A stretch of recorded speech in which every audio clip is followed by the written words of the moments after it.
Another pass catcher coming at number 5. The Bengals do not go with an offensive lineman, but they do give Joe Burrow something, and that is a big-time wide receiver, the top wideout in this class in JaMarr Chase. Right back to the fantasy studio. Heath and Dave.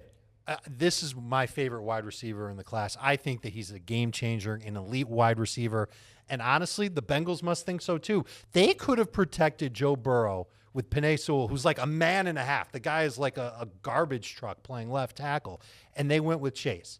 And this is an elite receiver being paired with his elite quarterback from college for the next 10 years, I'm thinking, in Cincinnati. The Bengals must have been willing to overlook that by taking him. Makes perfect sense to me. And I absolutely believe that JaMarr Chase can finish this year as close to a top 24 fantasy wide receiver. I really like him. I think it's bad news for T. Higgins, of course. It's going to be tough for Tyler Boyd, but it makes the Bengals offense really interesting. Now they've got to go and protect Joe Burrow as best as they can. Yeah, I've got Chase as the number 1 wide receiver on the Bengals this year and a number 1 wide receiver for dynasty purposes immediately. I think he's a top 12 guy in that format. I would expect he's going to maybe not week 1 lead the team in targets, but I would expect him to lead these wide receivers in targets with that connection with Burrow.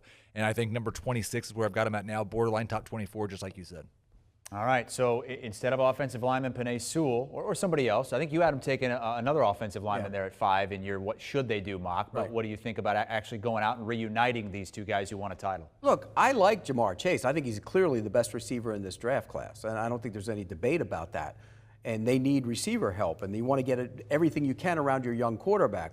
I just worry about the offensive line. This guy took a pounding last year. Joe Burrow was beat up, and he still stood in there, and then he got hurt. You got to protect him. Jonah Williams can play left tackle, but if you had drafted Penei Sewell or Christian Darris or Rashawn Slater or somebody put him at left tackle, then you could have moved Jonah Williams to the right side, and now you have 2 bookend tackles for the next 7-8 years.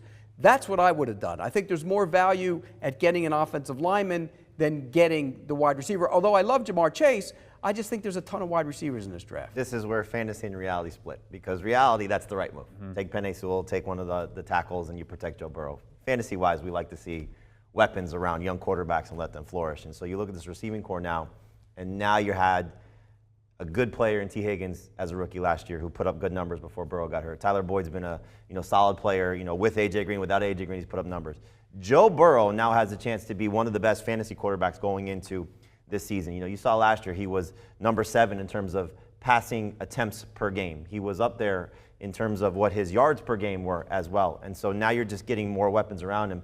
And Chase is not going to be what A.J. Green was at his peak, but he's got a chance to be certainly better than what A.J. Green was last year. And so that gives this offense a boost. It gives them a number 1 wide receiver. It gives them everything that they could ask for. And hopefully Williams and Riley Reif at the other side, Riley Reif at the other side gives them an opportunity to protect Joe Burrow, and that knee is okay. So I like this pick a lot. I think it's going to be good for fantasy, good for reality as well. Okay, so 3 quarterbacks, 1, 2, 3, and then pass catchers at 4 and 5. Let's take a look. The big one there at number 3 with the 49ers surprising some who had San Francisco taking Mac Jones, and Mac Jones was the overwhelming favorite yesterday and the day before. It seemed like it was heading that way until this morning.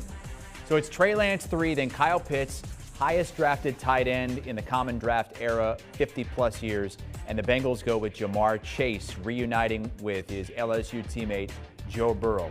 Do you want a sports network that delivers everything that matters about the game? The highlights, the picks, the instant analysis, no yelling, no fake debates, no politics.